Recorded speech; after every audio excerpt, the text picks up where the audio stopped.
2027-26 సంవత్సరంలో జిల్లా ఇంచుమించు అన్ని డిపార్ట్మెంట్లో కూడా మంచి ప్రగతిని నమోదు చేసి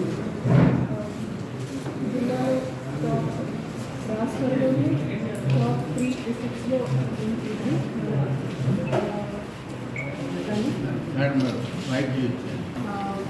తర్వాత ఎడ్యుకేషన్ డిపార్ట్మెంట్ కానీ రిపేర్స్ కానీ అట్లాగే ఇన్నోవేటివ్ యాక్టివిటీస్లో అన్నింటిలో కూడా చాలా మంచి ప్రగతిని నమోదు చేశారు.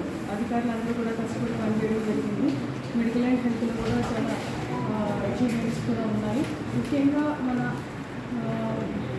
వ్యవసాయ జిల్లా మనకి ఈ రబీలో మనకి ఖరీఫ్ ప్రొక్యూర్మెంట్ 4,33,000 మెట్రిక్ టన్నుల అయింది. అదే 67,000 మంది రైతుల నుంచి ధాన్యం ప్రొక్యూర్ చేసి వాళ్ళకి 987 కోట్ల రూపాయల డబ్బుల్ని ఇంచుమించు 24 అవర్స్లోనే వాళ్ళందరికీ కూడా వాళ్ళ ఖాతాలో జమ చేయడం జరిగింది. అప్పుడు కొన్ని సాంకేతిక సమస్యల వల్ల పెండింగ్ ఉంది. అలాగే ఇప్పుడు ఈ రబీకి కూడా 2,25,000 ఎకరాల్లో పంట సాగు చేసుకోవడానికి వాళ్ళకి అవసరమైన యూరియా 38,000 మెట్రిక్ టన్నులు యూరియాని అంతా కూడా సిద్ధం చేసి ఉన్నాము. ఎవరికి కూడా యూరియా పరంగా ప్రొక్యూర్మెంట్ పరంగా ఏ విధంగా ఇబ్బంది లేకుండా కూడా జిల్లా అధికారులు ఇక్కడ చర్యలు తీసుకోవడం జరిగింది. అట్లాగే మధ్య శాఖకు సంబంధించి వారికి government of India sanction units అన్నిటికీ కూడా అక్కడి నుంచి వచ్చే సబ్సిడీతో పాటు మనకి డిఆర్డిఏలో శ్రీనిధితో టైఅప్ చేసి వారికి అన్నీ కూడా గ్రౌండ్ చేయడానికి చర్యలు తీసుకోవడం జరిగింది. మత్స్యకారులకి నిరుపేద మత్స్యకారులకి వాళ్ళకి బోట్స్ రామకృష్ణ మిషన్ వారి నుంచి బోట్స్ 100% సబ్సిడీతో బోట్స్ అందించడానికి ముందుకు వచ్చారు వాళ్ళు. అవి కూడా బోట్స్ తయారీ కూడా పిఎం లంకలో తయారవుతూ ఉన్నాయి. అది కూడా తొందరలోనే వాళ్ళందరికీ కూడా అందజేయడం జరిగింది. ఇక్కడ ఉన్న బిల్డప్టెక్ని ఉపయోగించి కంపోస్ట్ తయారు చేయాలని చెప్పేసి మహిళా సంఘాన్ని ప్రోత్సహిస్తున్నాము.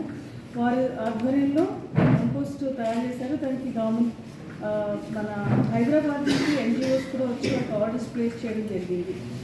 ఇక్కడ మనకి తాడేపల్లిగూడెంలో కోకో ప్రొడక్షన్ ఉంది, కోకో ఫార్మ్స్ ఉన్నాయి. అక్కడ ప్రొడ్యూస్ అయిన కోకో తోటి ఇక్కడ మహిళలు మన సెల్ఫ్ హెల్ప్ గ్రూప్ మహిళలు చాక్లెట్ ఫ్యాక్టరీస్ పెట్టి వారు కూడా అభివృద్ధి పదంలో రావడం జరిగింది. ప్రొడక్ట్ చూసి ఢిల్లీ సర్వీస్ ఎగ్జిబిషన్లో కూడా మంత్రులు అందరూ కూడా వారికి చాలా బాగుందని చెప్పేసి మహిళల్ని ప్రోత్సహించడం జరిగింది.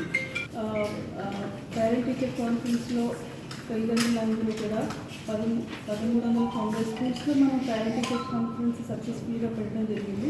ఈ కాన్ఫరెన్స్కి అధికారులు, ప్రజాప్రతినిధులు, తల్లిదండ్రులు, విద్యార్థుల యొక్క తల్లిదండ్రులు అందరూ కూడా ఎంతో ఉత్సాహంగా పాల్గొని అక్కడ చాలా successful interaction school management committees కానీ 5th ర్యాంక్లో ఉన్నప్పటికీ ఇన్ఫ్రాస్ట్రక్చర్ వైజ్ స్టేట్ లెవెల్లో 2nd ర్యాంక్లో ఒక పిల్లలందరికీ కూడా గవర్నమెంట్ విద్య అనేది ఎంత ముఖ్యంగా మన స్కూల్స్లో క్లాస్ వరకు ఒక 8 డిఫరెంట్ ట్రేడ్స్లో తీసుకుని నేర్పిస్తున్నారు. ఎలక్ట్రో, తర్వాత civil, beauty and personal care,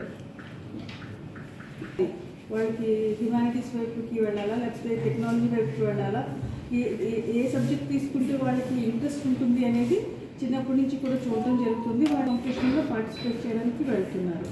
వాటిని గెలుచుకోవడం జరిగింది. సంఘాల నుంచి వారికి సీవీడ్ని పెంచడం, సముద్రంగా పెంచడంలో వారికి శిక్షణ ఇవ్వడం జరిగింది. స్టార్ట్ చేసుకున్నాం, కొన్నిటికి ఫౌండేషన్ స్టోన్స్ కూడా వేసుకోవడం జరిగింది. తర్వాత ట్రాఫిక్ అంతా కూడా డెవలప్ చేసుకోవడానికి భీమవరం అనేది టౌన్లో ఎక్కువ ప్రాబ్లం అనేది ట్రాఫిక్ మీద ఉంటుంది. దాని మీద కూడా మనం అంతా దృష్టి సారించి ట్రాఫిక్ సమస్యని సాల్వ్ చేసుకోవడానికి ప్రయత్నం చేయడం జరిగింది. అంటే 1st, 2nd, 3rd, 4th స్థానాల్లో జిల్లా ముందుకి అభివృద్ధి పదంలో ముందుకు సాగుతుంది. కేవలం కొబ్బరికాయలు తీసి అమ్మడమే కాకుండా అందులోంచి వచ్చే కోకోనట్ వాటర్ని, కోకోనట్ క్రీమ్ అంతా తయారు చేయడానికి coconut butter, virgin coconut oils తయారీకి కూడా మనము మహిళా సంఘాన్ని ప్రోత్సహిస్తూ